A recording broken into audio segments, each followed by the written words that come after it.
Yo.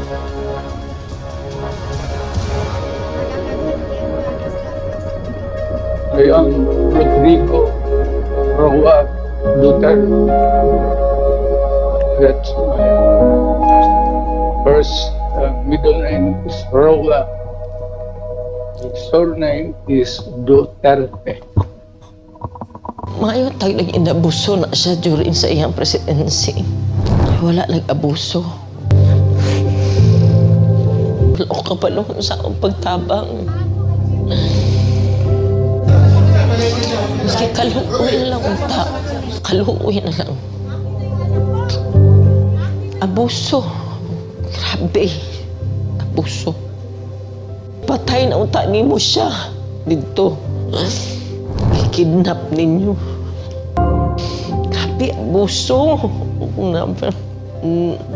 Tabang. Pilipino, tabang.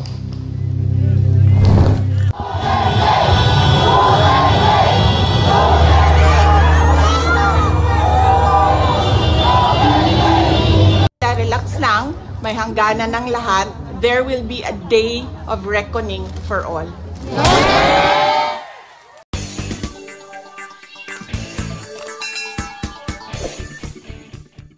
Alright, welcome back to my channel mga guys. At yun po si Ma'am Hanilet. Talaga pong humingi po siya ng tulong na hindi po natin titigilan ito mga guys hanggat hindi makabalik itong si Tatay Digong. And before tayo magpatuloy kay Ma'am Hanilet, magbalik tanaw tayo dito sa pag-aresto dito po kay Tatay Digong nung kinidnap nila kasi nanonood po ang international news. Dati na po talagang in-invoke ng mga abogado ni Tatay Digong itong Article 59 in which po na kailangan po muna iharap siya sa Philippine Court, no? Bago pa po kung ma-execute man yan, kung papayagan ba yan ng korte natin. Hindi po yan ginawa ni Torre. Dito po natin makikita mga guys ang ebidensya po talaga lang yung sinabi po ni Miguel Dea doon sa ICC na talagang kinidnap nila. Dahil dito po mga guys makikita natin from the start, medyo emotional to kasi makikita din natin itong si Torre kung gaano kasalbahe itong hayop. Alright, manood na tayo mga guys. Dapat Ayaw lagi.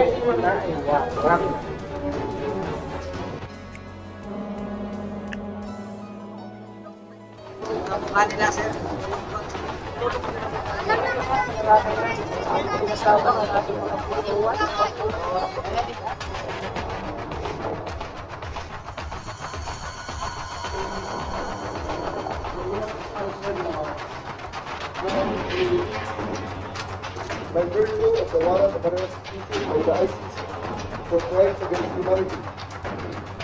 Only the right to remain silent.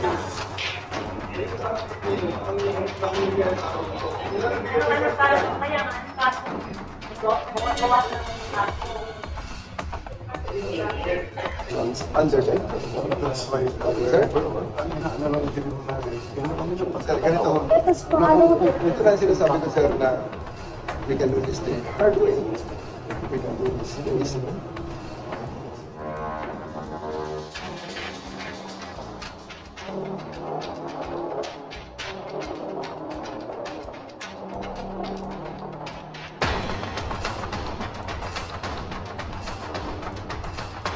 Waiting I'm waiting for my daughter and son.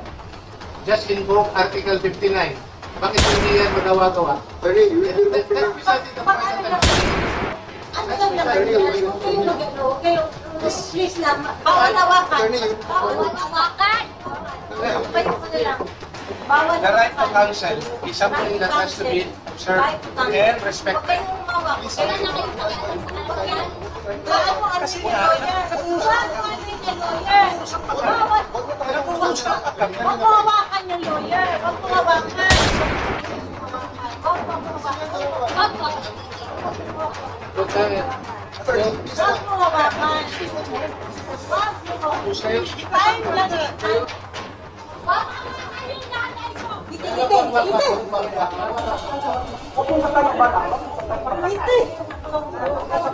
Akin na yung anak ko!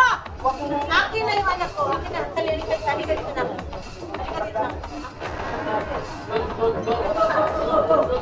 Luwag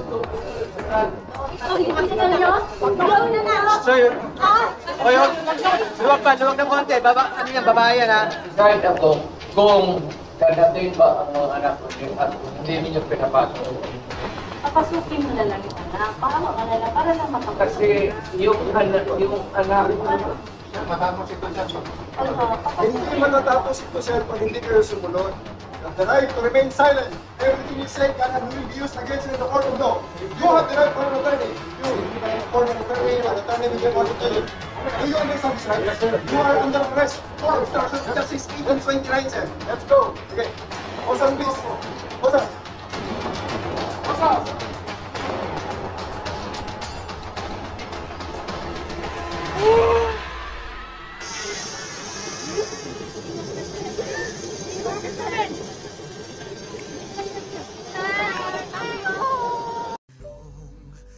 Yan po, makikita natin na sa pilitan po talaga. Importante po ito, makikita po ng internasyonal na ito pong ebidensya na hindi po sila dumaan sa due process.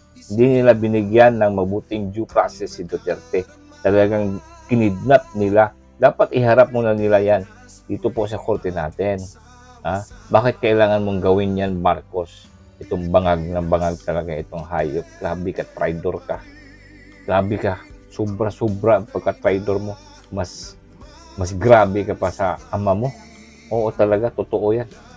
Mas grabe ka pa sa ama mo. Wala kang awa para mo lang pinatay si Tatay Digong. Si Tatay Digong, mga guys, talagang weak na po siya. No? Weak na po talaga magsalita siya. Andyan po ang delikado yan kung makakabalik pa man siya dito. Buhay. Dead or alive. Dead or alive. Siya po ay bayani. Siya po ay hero. Siya po ay tunay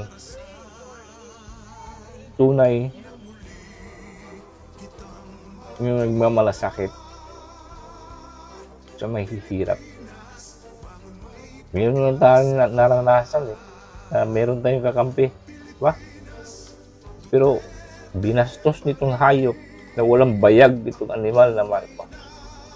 Alright, pakinggan natin si Ma'am Hanilet, mga guys.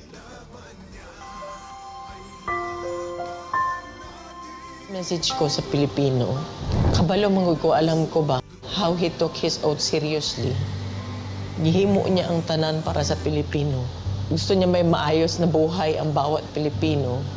Gi-make sure niya na ang mga tao maka-avail sa medical assistance when he was president. Gi-make sure niya na before mulanding ang bagyo, naa na siya dito, mag-una na siya dito. Katong sa Marawi, gi-make sure niya mawala ang kagubot. Even sa iyang katigulangon, naningkamot yun siya, katong siya naglingkod na presidente. Miski nakapoy siya, wala mo kabalo na during the time na pandemic, almost failing na iyang health. Pero gusto gito niya mag-cabinet meeting pa rin. He does not care kung magka-COVID siya. He doesn't deserve this kind of treatment. Di naman gani, gusto na siya mo trabaho. Di na gusto mo dagan o papolitika. Ang tao lang si pamugos niya. Kinakatilang mo sa kind of leadership na iyang gihatag. You may find his mouth very foul. Masulti siya o kuan. Igo naman siya mangisog. I remember that time na giingnan ako ayuhan ng Pasig River. Giingnan ako na siya. Dali raman na mag-isog-isog lang man ka. Maura man na iya ha. Ang isog-isog niya na iresulta. Maayong tagdag inabuso na siya during sa iyang presidency. Wala nag-abuso. Wala ngawat. Ipakubaba siya, miski presidente na siya. Makita niya pa siya matratong tao. Naluhoy ko kay pagkaon na lang ang tani ang gusto. Dili na siya materialistic. He doesn't care kung naa siya'y kwarta o wala. He doesn't care kung unsa iya ang isuot. Daan.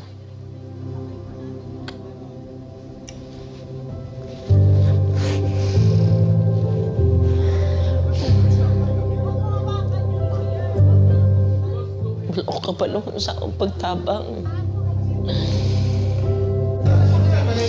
Maski kaluoy na lang ang tao. Kaluoy na lang. Abuso. Grabe. Abuso. Sa simple lang ay yung gusto. Deprive pa yun ninyo.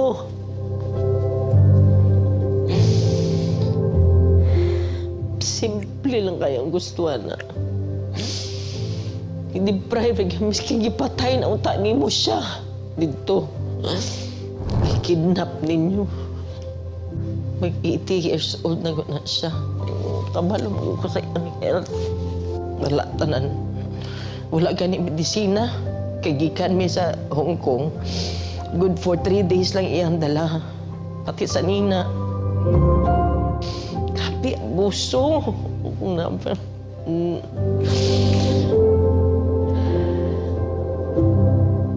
Grabe. Wala man na siya ni trigger o pusil. Maski isa. Wala man na siya gi-pusil. Wala man na siya gidunggab. Hila accusations 9 kabuo. Asa man ang 9. Wala maganin niya magkiti siguro ng 9 na gina-accuse siya. How gani, grabe gani, gulong na nilang gibulhot na nila diri sa Pilipinas na iyang natawan. Yung anak pag ginabuhat diri sa mga. Di ko katulog, dili ko makapuyo sa among sariling balay. Balo ka ba? First night na ako gikan sa katong pag-abot na mo uguan. Wala lang ko nakauli sa among balay. Magplano-plano na lang ko asa ko matulog. Nangiyo lang ko. Wala ko kabaloon sa akong. Wala ko kabaloon sa akong. Wala ilang ko kayo ultimo pagkaon, ana ba? Minisaya lang ang gusto, ana. Kung uba naghandom, mansyon ka na sa dili. God. Pero lang. Maghangyo ko sa inyo. Di ta mo undang, hanto di siya mubalik. Ayaw yun mo undang, di ta mo undang. Please continue to pray for him. And for us, nga maunsa na mo ni. Tabang, Pilipino, tabang. Alright. Hanggang dito lang tayo mga guys, no? Let's just continue to pray Tatay Digong and his family. Itong nagbabadya na naman itong mga hayop na mag-search warrant doon sa mga bahay ni Duterte. Ano pa ba ang gusto nila? Mga putang ina kayo. Ano pa bang gusto ninyo? Mga animal na mga kurap. Ano pang gusto ninyo? Bahay? Ano pang makukuha ninyo sa bahay? Nakakulong na nga. Kinulong nyo na nga. Ibinigay nyo na nga. Putang ina kayo.